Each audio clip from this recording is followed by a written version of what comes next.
بله چند روز پیش شفاخانه دولتی رفت اصلا رسیدگی به اون صورت که من میخواستم نمیشد. مریضی از یاد دیگه رسیدگی نمیشد.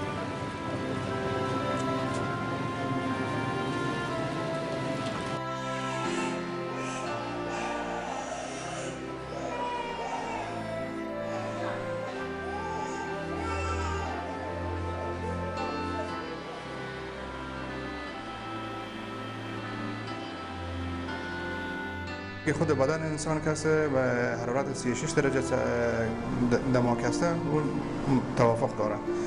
اما در صورتی که از 40 درجه بالاتر بشه گرمازدگی ما میگیم و 35 کمتر باشه سرمازدگی.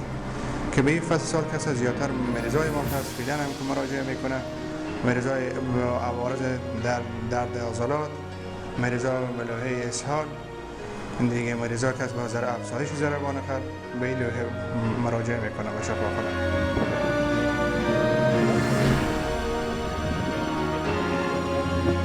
حتی خپل ډاکټران مو راغوښتي دي، ډاکټرانو سره میټینګ نیولی دی او کوشش مو د دې کړی دی چې مریض راسي ښه صحیح معلومات یې وکړو.